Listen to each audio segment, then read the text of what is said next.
کیا بات ہے زوجہ محترمہ، صبح صبح مزاج اتنا برہم کیوں ہے آپ کا؟ ابراہیم نے انابیہ کو دیکھتے ہوئے پوچھا۔ ابراہیم آفس جانے کے لیے تیار تھا اور انابیہ اس کے لیے گرما گرم پراٹھے چائے کے ساتھ لے آئی تھی۔ ابراہیم، میرا موڈ واقعی بہت خراب ہے۔ انابیہ ابراہیم کے برابر والی کرسی پر بیٹھتے ہوئے جواب دیا۔ کیا ماں بدولت سے کوئی خطا سر درد ہوئی ہے؟ ابراہیم نے شرارتی انداز میں اپنی پیاری بیوی سے پوچھا۔ دیکھیں نا ابراہیم، میں گھر کو کتنا چمکا کے رکھتی ہوں، آپ جانتے ہیں صفائی کا خطب ہے مجھے۔ گھر کی صفائی کے ساتھ باہر دروازے کے آگے بھی روزانہ جھاڑو لگاتی ہوں نا۔ انابیہ نے اپنے شوہر سے تائید چاہی۔ بالکل باقاعدگی سے نہ صرف فرما رہی ہیں دروازے کے آگے کی صفائی کرتی ہوں، بلکہ دروازے کے ساتھ لگی اپنی کیاری کے خوبصورت پودوں کا بھی بہت خیال رکھتی ہوں۔ جب ہی تو ہمارا گھر صرف اندر سے بلکہ باہر سے بھی سب سے الگ نظر آتا ہے۔ جی بالکل، میں روزانہ ہی دروازے کے آگے کی صفائی کرتی ہوں۔ سامنے والی خالہ بانو اور ان کے 8 عدد بچے صفائی کے فوراً بعد ہی اپنے گھر کا سارا کچرا لا کر گلی میں ڈال دیتے ہیں، اور آپ کو تو معلوم ہے خالہ کی عادت ہے کہ ان سے کچھ کہنا گویا شہد کی مکھیوں کے چھتے میں ہاتھ ڈالنا ہے۔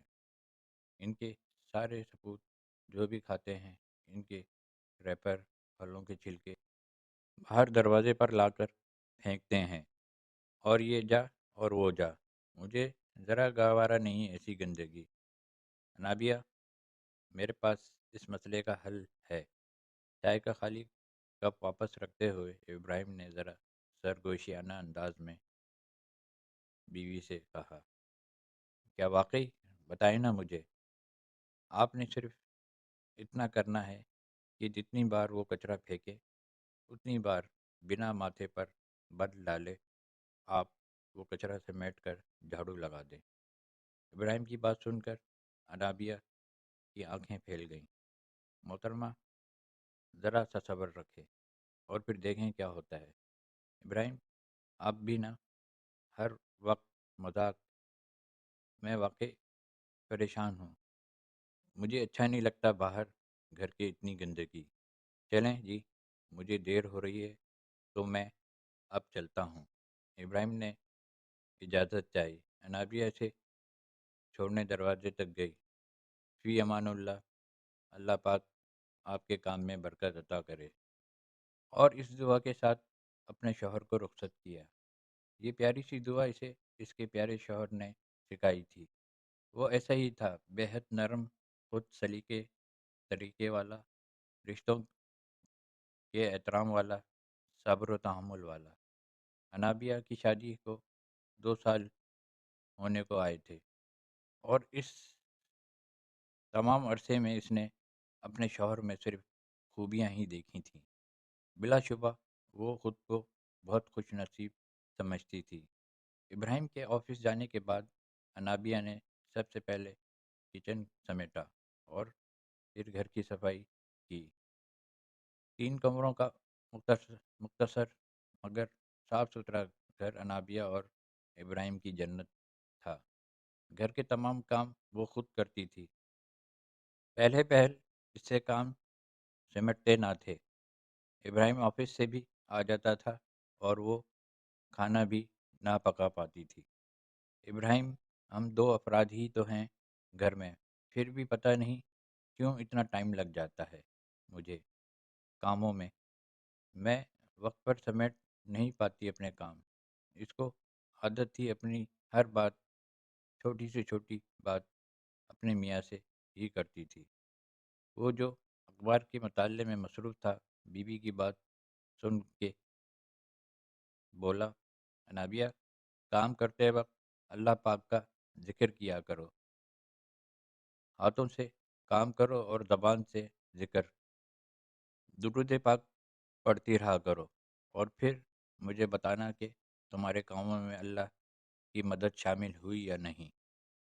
اپنے ازلی پرسکون بیٹھے لہجے میں ایک اور اچھی بات اسے سکھا دی تھی۔ وہ دن اور آج کا دن انابیہ کی زبان ذکر الہی سے تر رہتی، اور اسے پتہ بھی نہیں چلتا کہ کس خوش اسلوبی سے اس کے تمام کام ہو جاتے تھے۔ دروازے کے آگے جھاڑو لگا کر اس نے دروازہ بند کیا اور کچن میں چلی آئی۔ ہاتھ دھو کر دن کے کھانے کی تیاری کرنے لگی۔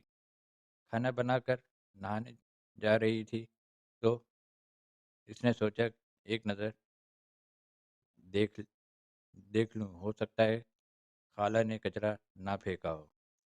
جو ہی اس نے دروازہ کھولا، پھلوں کے تازہ تازہ پھینکے گئے چھلکوں نے اس کا استقبال کیا۔ بے اختیار ہی اس کی آنکھوں میں آنسو آ گئے۔ کیسے بے حس لوگ ہیں، گلی کو گندا کرتے ہیں۔ صفائی نفس ایمان ہے۔ ٹھیک ہے، میں بھی اب جھاڑو نہیں لگاؤں گی۔ جیسے ہی دروازہ بند کر کے پلٹی، ایک نرم آواز نے اس کے قدموں کو جکڑ لیا۔ انابیہ، تمہیں یاد ہے نا، ایک بوڑھی عورت ہر روز ہمارے پیارے نبی حضرت محمد صلی اللہ علیہ وسلم پر کچرا پھینکا کرتی تھی، مگر میرے آقا صلی اللہ علیہ وسلم نے اسے کبھی برا نہ کہا، بددعا نہیں دی، بلکہ جب وہ بیمار ہوئی تو آپ صلی اللہ علیہ وسلم اس کی عیادت کے لیے تشریف لے گئے۔ سو جب بھی تمہیں غصہ آئے یا ضبط کھونے لگو، میرے آقا کا یہ واقعہ یاد کر لیا کرو۔ ابراہیم نے اسے بہت پیار سے ایک بات سمجھائی تھی۔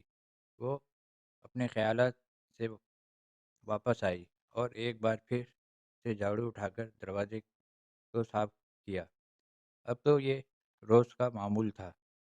وہ 2 سے 3 بار وہ دروازے کے آگے صفائی کرتی تھی، اور خالہ بانو اپنی روش پر بدستور قائم تھی۔ آج اتوار تھا اور ظاہر ہے کہ ابراہیم کے آفس سے چھٹی تھی، سو وہ آج دیر سے بیدار ہوئی۔ سب سے پہلے ابراہیم اور اپنے لیے ناشتہ بنایا، اور پھر ابراہیم تو اپنے دوست سے ملنے نکل گئے اور وہ لگ گئی گھر کے کاموں میں۔ جھاڑو ہاتھ میں لے کر جیسے ہی باہر کا دروازہ کھولا، بے ساختہ اس کی چیخ نکل گئی۔ سامنے کا منظر دیکھ کر بانو خالہ ہاتھ میں پائپ لیے گلی میں چھڑکاؤ کر رہی تھی، اور ان کے سپوتوں نے جھاڑو تھام رکھی تھی، اور دروازہ بالکل صاف تھا۔ اس کی کیاری کے پودوں کو بھی خوب پانی سے نہلا دیا گیا تھا، سو وہ کیا خوب باہر دکھائی دے رہے تھے۔ خالہ بانو کی نظر جو ہی سامنے دروازے پر کھڑی انابیہ پر گئی تو بولیں، وہ روز تم ہی یہاں کی صفائی کرتی ہو، تو آج بچوں نے کہا آنٹی سے پہلے آج ہم صفائی کریں گے۔ بانو خالہ ذرا سا کھسیا کے بولیں، بچے بھی جوش و جذبات میں آگے بڑھ آئے۔ آنٹی، آپ کی طرح ہی ساری صفائی کی ہے، آپ کے پودوں کو بھی پانی دیا ہے، کیسا لگ رہا ہے آپ کو؟ ایک بچے نے آگے بڑھ کر پوچھا۔ بہت پیارا، بہت خوبصورت، انابیہ نے خلوص دل کے ساتھ جواب دیا۔ آنٹی، ہم بھی اپنے دروازے کے ساتھ کیاری بنائیں گے، آپ اس میں پودے لگا دیں گی نا؟ ہاں ضرور بیٹا، کیوں نہیں، آپ بھی کیاری بنا، میں آپ کی کیاری میں پودے لگا دوں گی۔ بچے کی معصومیت پر اسے ٹوٹ کے پیار آیا۔ بچے مطمئن سے ہو کر بانو خالہ کے ہمراہ گھر کے اندر چلے گئے، تو وہ بھی دروازہ بند کر کے اندر آ گئی۔ کتنا اچھا سبق دیا تھا ابراہیم نے اسے، تھوڑا سا صبر۔ اس نے صبر کے ساتھ ہی بانو خالہ کی کچرا پھینکنے کی حرکت کو نظر انداز کیا۔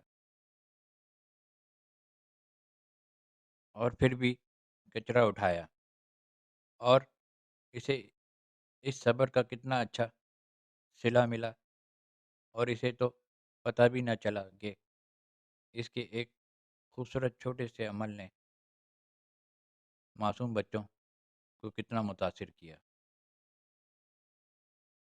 اس کے اچھے عمل کی تلقین کی کتنی خوشی تھی، اور وہ شدت سے اپنے شوہر کی منتظر تھی کہ وہی تو انابیہ کی ہر قدم پر رہنمائی کرتا تھا، اسے مثبت راہ دکھاتا تھا۔